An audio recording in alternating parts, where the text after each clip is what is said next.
Halo semuanya, balik lagi dengan channel Video Bekesah.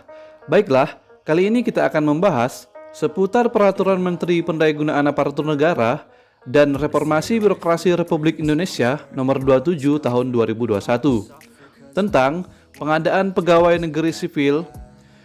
Dan kali ini kita akan membahas fokus kepada materi kisi-kisi soal SKD. Akan tetapi di sini saya akan membahas seputar perubahan yang ada di kisi-kisi terkait soal SKD. Jadi teman-teman perhatikan videonya karena untuk terkait soal materinya akan ada perubahan di TKP. Baiklah, sebelumnya untuk teman-teman yang belum subscribe seperti biasa, subscribe terlebih dahulu channel Video Bekesah agar saya lebih bersemangat untuk memberikan pengalaman dan memberikan informasi seputar CPNS tahun 2021. Langsung saja kita akan membahas seputar materi seleksi kompetensi dasar. Pasal 36. Tes wawasan kebangsaan sebagaimana dimaksud dalam pasal 35 ayat 3 huruf A bertujuan untuk menilai penguasaan, pengetahuan, dan kemampuan mengimplementasikan. Yang A. Nasionalisme, dengan tujuan mampu mewujudkan kepentingan nasional melalui cita-cita dan tujuan yang sama dengan tetap mempertahankan identitas nasional. Integritas, dengan tujuan mampu menjunjung tinggi kejujuran, ketangguhan, komitmen, dan konsistensi sebagai satu kesatuan sikap untuk mencapai tujuan nasional. Bela negara, dengan tujuan mampu berperan aktif dalam mempertahankan eksistensi bangsa dan negara. Pilar negara, dengan tujuan mampu membentuk karakter positif melalui pemahaman dan pengamalan nilai-nilai dalam Pancasila, Undang-Undang Dasar Negara Republik Indonesia tahun 1945, Negara Kesatuan Republik Indonesia, dan Bhinneka Tunggal Ika. Pasal 37. Tes intelijensi umum sebagaimana dimaksud dalam pasal 35 ayat 3 huruf B bertujuan untuk menilai penguasaan, pengetahuan, dan kemampuan mengimplementasikan. Yang A. Kemampuan verbal, yang meliputi 1. Analogi, dengan tujuan mengukur kemampuan individu dalam menalar melalui perbandingan dua konsep kata yang memiliki hubungan tertentu kemudian menggunakan konsep hubungan tersebut pada situasi yang lain. Silogisme, dengan tujuan mengukur kemampuan individu untuk menarik kesimpulan dari dua pernyataan yang diberikan. Yang ketiga, analitis, dengan tujuan mengukur kemampuan individu untuk menganalisis informasi yang diberikan dan menarik kesimpulan. Lalu ada yang B, kemampuan numerik, yang meliputi 1. Berhitung dengan tujuan mengukur kemampuan hitung sederhana. Yang kedua, deret angka. Ini deret angka emang sering keluar ya teman-teman, harus diperhatikan dan dipelajari ya. Terkait soal deret angka ini karena setiap tahunnya pasti keluar, dengan tujuan mengukur kemampuan individu dalam melihat pola hubungan angka. Perbandingan kuantitatif, dengan tujuan mengukur kemampuan individu untuk menarik kesimpulan berdasarkan dua data kuantitatif. Yang keempat, soal cerita. Nah, ini juga teman-teman harus pelajari ya, karena memang soal cerita ini saya perhatikan setiap tahun pasti keluar.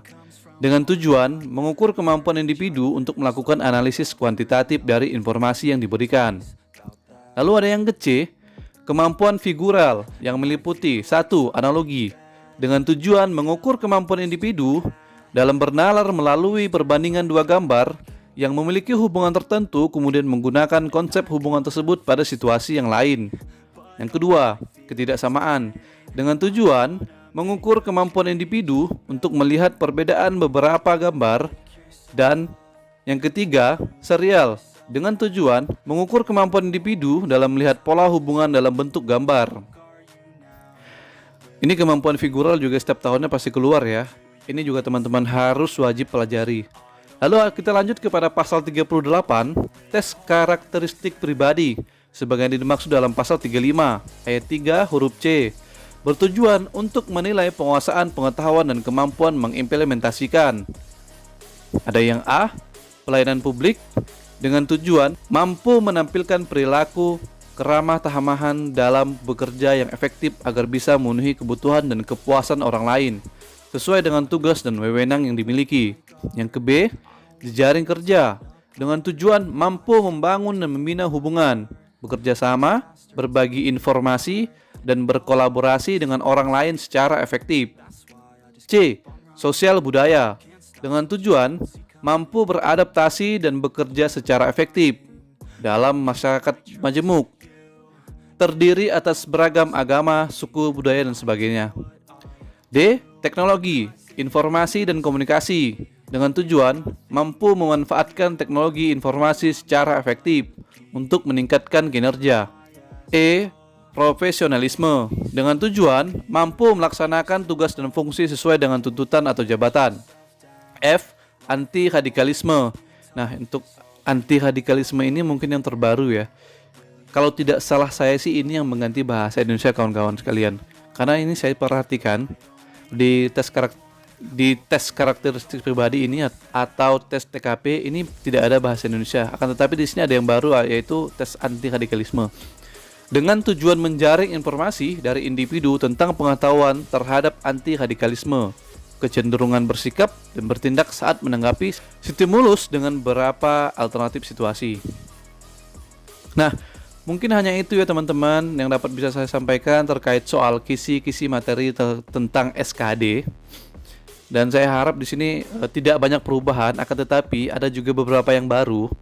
Teman-teman harus pelajari lebih jauh ya teman-teman ya. Harus diperhatikan dengan seksama terkait soal kisi-kisinya.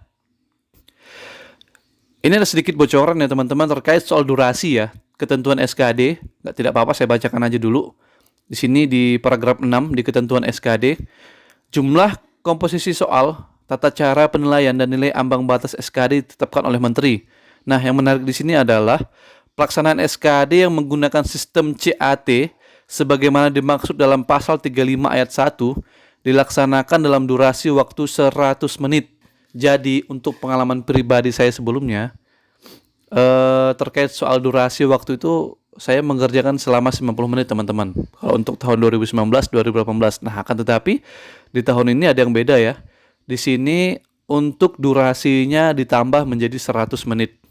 Apakah itu menambah soal menjadi 100 lebih ya? Karena sebelumnya pengalaman pribadi saya itu kita mengerjakan sebanyak 100 soal dengan 90 menit.